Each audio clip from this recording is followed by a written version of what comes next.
تعالوا النهاردة نعمل مع بعض أكلة حلوة جدا. بصوا بقى، مش هتقفي كتير، هتعمليها بسرعة، أكلة اللمة الحلوة. يلا بينا قبل ما ندخل على الفيديو بتاعنا نسمي الله ونصلي على الرسول ونشوف هنعمل ايه مع بعض النهاردة. الغدا بتاعنا حلو جدا وبسيط كده وطعمه حلو.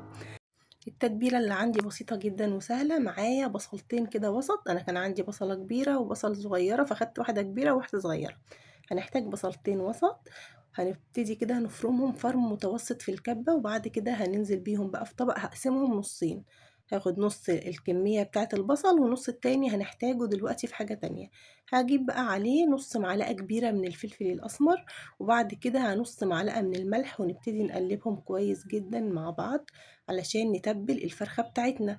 الفرخة بتاعتي معايا فرخة بلدي، أهم حاجة ننضفها كويس جدا زي ما اتفقنا، بالليمون وبالملح وبالدقيق كمان، بيشيل الزفارة حلو جدا. لما تغسلي بالفراخ بيكون حلو قوي.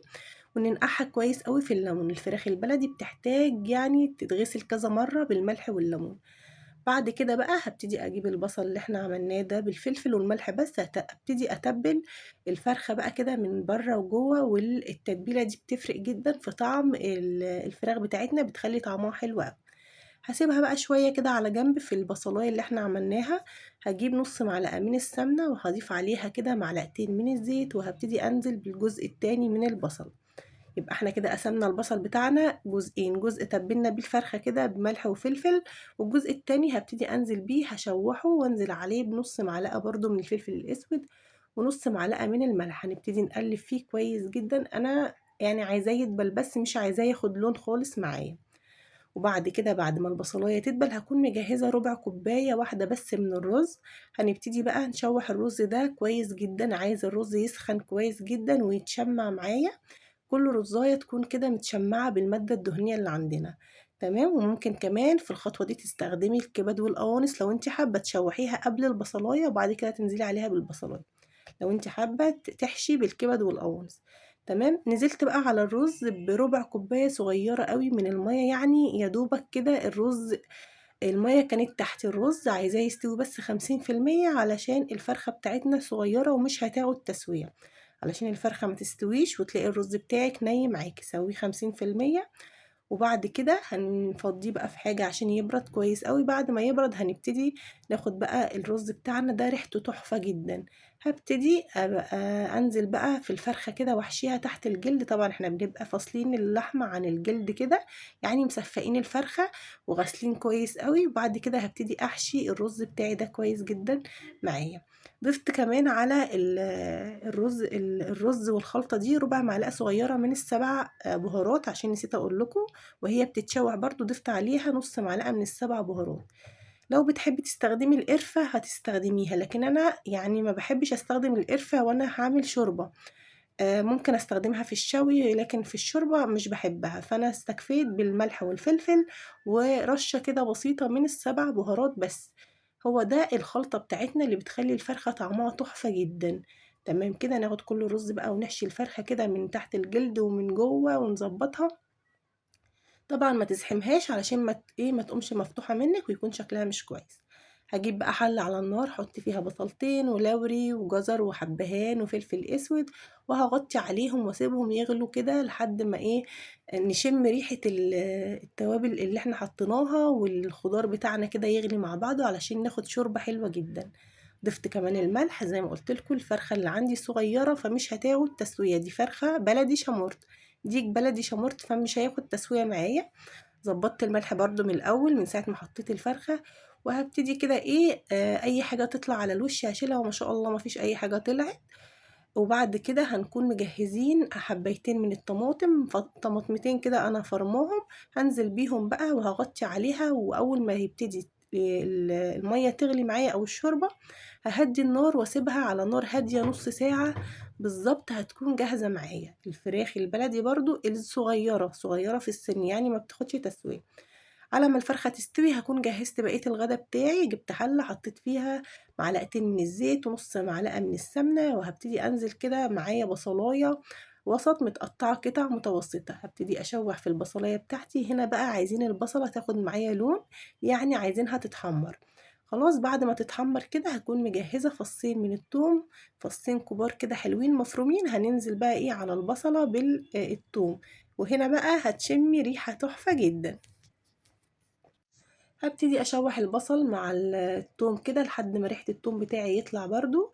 وهكون بقى مجهزة برضو الطماطم، احنا فرمينها، فرمت الطماطم بتاعة الشوربة والطماطم بتاعة الأكلة التانية اللي عندنا مع بعض علشان ايه ننجز الوقت بتاعنا.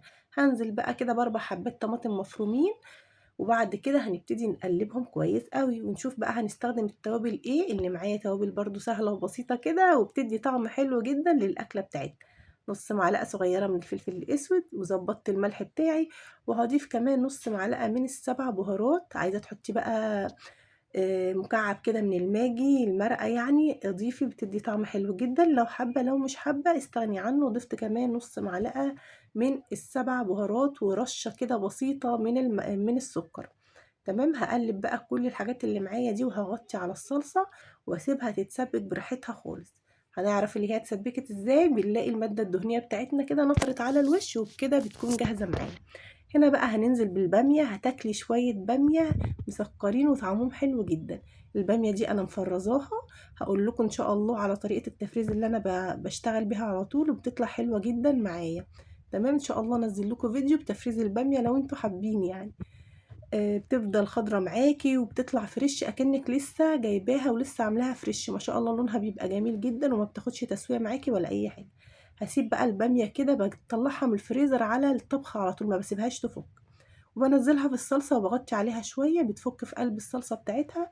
وبعد كده زودتها مغرفتين من الشوربة، طبعا كانت خلاص داخلة على الفرخة كانت استوت يعني والشوربة اتعملت، فخدت مغرفتين كده زودت البامية وهسيبها بقى على نار هادية خالص تعيش حياتها وتستوي براحتها خالص، ما بتاخدش تسوية خالص معايا البامية.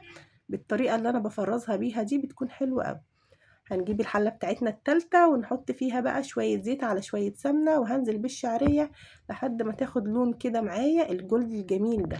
بعد كده هكون مجهزة رز انا بكون غسلاه قبل ما اشتغل في الشعرية، علشان الشعرية ما سيبهاش، لازم ايدي تكون فيها كده علشان ما تتحرقش مني ويبقى جزء محروق وجزء ما اتعملش. فلازم كده تكوني غاسلة رز جنبك وايدك في الشعرية على طول، وتسخني بقى الرز كده مع الشعرية وقلبيهم كويس مع بعض لحد ما الرز بتاعك يفلفل كده ويتشمع.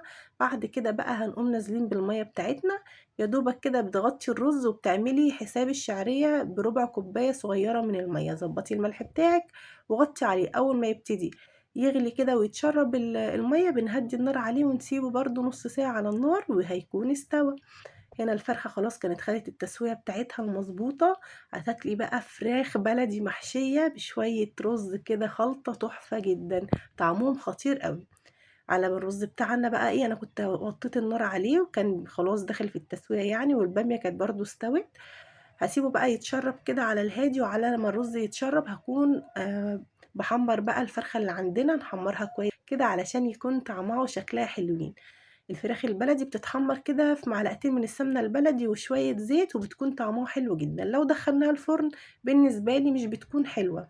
يعني الفراخ البيضة اعملي فيها اللي انت عايزاه، لكن البلدي كده ليها طقوس ويعني ايه بيكون طعمها احلى وريحتها وشكلها احلى. خلاص حمرتها من كل الجناب كده لحد ما خدت اللون الذهبي الجميل ده. وبس كده خلصنا الغدا بتاعنا في ثواني، ما خدش معانا وقت خالص. لما بتكوني عارفة انت هتعملي ايه، مجهزة حاجتك، مرتبة يومك، بتخلصي بسرعة وما بتتعبيش في المطبخ يعني ولا في الأكل. فظبطي نفسك بقى كده وظبطي وقتك علشان تكوني منظمة وقتك وتدخلي المطبخ كده وتطلعي على طول، ما تقفيش كتير. تمام كده. البامية كانت ريحتها تحفة وطعمها خطير جدا. تعالوا بقى نقدم الأكل بتاعنا. غرفنا الشوربة وغرفنا الرز وهنغرف البامية. البامية لو حابة تدخليها في طواجن بقى في الفرن برضو هتكون معاكي حلوة جدا. انا معظم الوقت بدخلها في طواجن في الفرن بتكون حلوة معايا، بس النهاردة حبيت كده اقدمها بالطريقة دي على طول. وبس كده، ده كان شكل السفرة بتاعتي النهاردة. يا رب يكون عجبكم. لو وصلتوا معايا لهنا حطوا لايك، شيروا الفيديو مع كل اصحابكم وحبايبكم. لو اول مرة تشوفوني فعلوا الجرس عشان يصلكم كل الاشعارات الجديدة، واستنوني في فيديو جديد. باي.